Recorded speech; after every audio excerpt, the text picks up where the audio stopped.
A few months back, the speculation around Ghostbusters Afterlife turned to a big question, and that is, would they dare to put a CGI Egon Spengler in the movie since Harold Ramis had passed away? You know, from Tron Legacy to Rogue One, I think we've all had that stinky, uncanny valley taste in our mouths from time to time in recent years. So most of the Ghostbusters talk was negative. It was they better not do it. But I kind of thought that a ghost Egon could work. It would be ethereal and therefore hide a lot of the CG-ness that we've come to dislike. And I think it's appropriate for the franchise as long as it's done in a respectful, story-driven way. So a couple months ago, I made a predictions/wish list video where I spelled out my idea for a climactic final battle scene that had Ghost Egon teaming up with his old ghost-busting buddies as well as the new kids to defeat Gozer. So did they do it? Did they go there? Yes, they did. Were my predictions accurate? Kind of-ish. See, in my version, Egon died on purpose as part of a larger plan to destroy Gozer. He left puzzles and clues in his house for his daughter or his granddaughter to follow. I was completely wrong about the dying on purpose part and about the puzzles left behind. Instead, what we had was the actual ghost, unseen, but the ghost of Egon in the house leading Phoebe to the things that she needed to do. So I will be super generous to myself and say that that part of the prediction was maybe 20% accurate. It kind of played out in a way that I thought it would, just all the setup was completely different. So, a little bit. But the big prediction was seeing Ghost Egon fighting alongside his fellow Ghostbusters, and that we get. We don't really get it in quite the way I spelled it out, but I gotta say, I really loved it.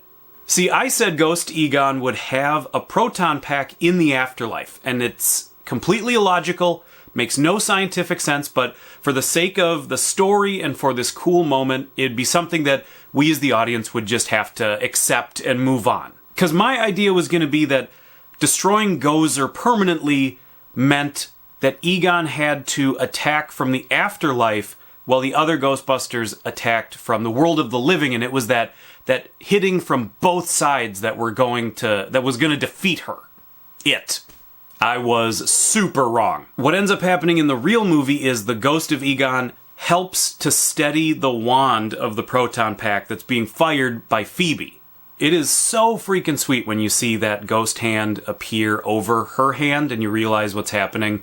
It is a perfect little movie moment, and it kind of made the movie for me. Egon didn't speak, which I did predict. He smiles too much, and I remember Harold Ramis talking in the commentary for the original Ghostbusters that he made the acting choice that Egon wouldn't smile.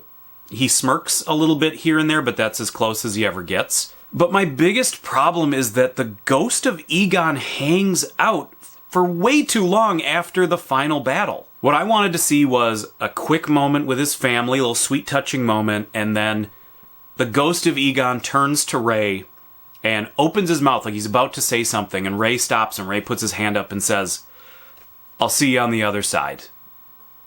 Something like that. Real emotional. Like, Ray's got misty eyes and he's like, tell me on the other side. Something like that. Little smirk on Egon's face, he fades away. Something like that. Boom. Short and sweet. Boom. So much impact. I would have loved it. What ends up happening is the ghost of Egon has individual moments with each family member. Then he goes and has multiple moments with the the original crew. Actually, he has moments with them first. Then he has individual family moments.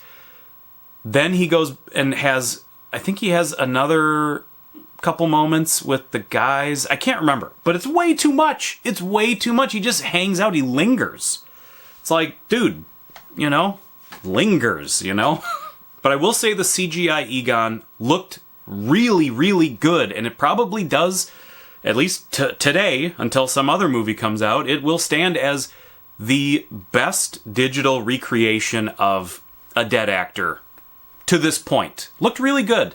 And I think it was handled respectfully, and I think it did fit the franchise and it did fit the story. So those things were maybe not home runs, but I think they were RBIs.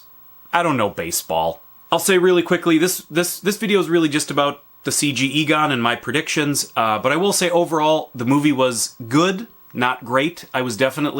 I have this problem the first time I see a movie where I do a lot of armchair directing, and then after I see the movie a few more times, my opinion of it raises quite a bit. So right now I'm in that it was good, not great category. I think I will like it a lot more after I see it a couple more times, though.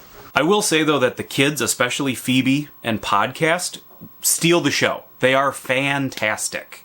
So, I was a little bit right, but a lot wrong. So, I guess that's kind of par for the course here at Hat Hole Home Video. Like and subscribe, by the way, if you have not yet. And I suppose that is time for me to get out of here, so hopefully you had fun. As always, whether you are a dirty dog sleeping in the sun or an alley rat eating up the night, you know that you're always welcome here at Hat Hole Home Video. Bye-bye.